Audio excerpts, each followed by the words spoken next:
And Sarah Kimani. Sarah, a very good morning to you. And can you tell us that the Kenyan government has named Mohamed Mohamud as the mastermind of last week's attack on the Garissa University? What do we know about this individual?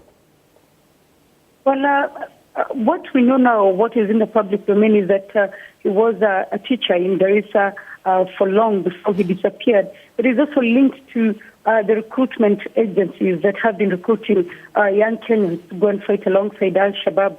What is not clear is if he's inside Kenya or he's back in Somalia.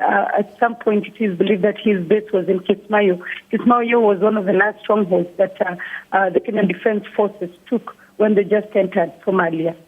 Now, there were some reports of the Kenyan government launching attacks on Al-Shabaab bases in response to the Garissa attack.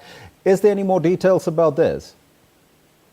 They're still waiting for the military to give us the numbers of casualties and if there is anybody significant who was actually struck during that attack. Sometimes it takes days before they can give the information because they say once they get onto the ground, they have to verify the identities of the people killed. But the area that they hit is is an Al-Shabaab stronghold. It's in Gedo region.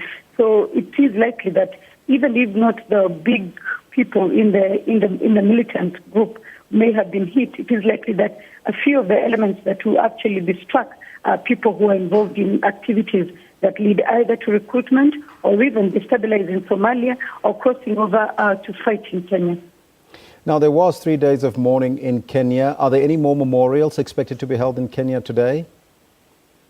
Today is the third and the last day of the national mourning. What we'll be expecting is a vigil organized by Kenyans. And they're using a slogan that has been running on social media, hashtag 147, not just a number. In other words, saying that these 147 young people who died in the university during the attack are not just a number to be added onto the pile of numbers that has been growing by the day, saying that Kenyans need to start honoring them and getting angry at the government and asking for answers and demanding more security and action on intelligence, even when it is received. Now, talking about security, how is the current security situation in the country? Has that been beefed up?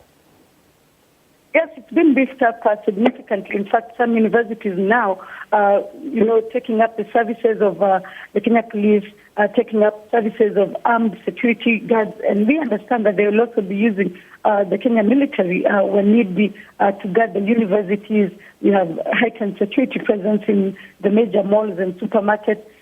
Kenya looking increasingly careful about what it does because it seems they target soft targets, and so it is very difficult to tell where the Al-Shabaab will strike next. Now, Kenya is very well known as a tourism destination. The attack in Garissa last week, has that affected the tourism industry in any way? It's difficult to tell if this particular attack has affected tourism. Seeing as it happened during Easter holidays, we haven't gotten any information from the Kenya Tourism Board. It's only today that there is in office. However, previous attacks and advisories that have followed have made the country lose out on its tourism revenue, have made some people be laid off at the coast of Kenya where the hotels are situated. And it has seen even the hotels scaling down on operations because a lot of people have feared to go to Mombasa, Malindi, and many other areas in the coast of Kenya, including Lamu, where tourism was one of the main employers and one of the earners of foreign exchange for the country. Are Kenyans currently, Sarah, feeling secure in their own country? There is a sense, when you speak to people, there is a sense of fear. People worry that if indeed they can strike a university, they can strike a church, they can strike a mall, where else can they strike?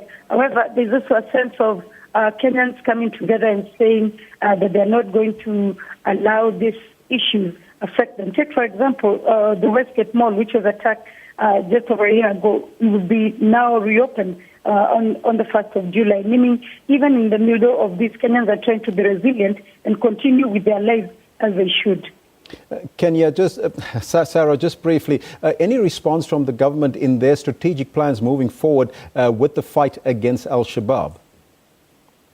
They said that they'll be listening to Kenyans more in terms of where Kenyans think needs to be done, but they also want Kenyans to join hands in ensuring that their neighborhoods are safe and that the people who are likely to be recruiting young people or likely to be the ones that will strike the next place are outed before they do it.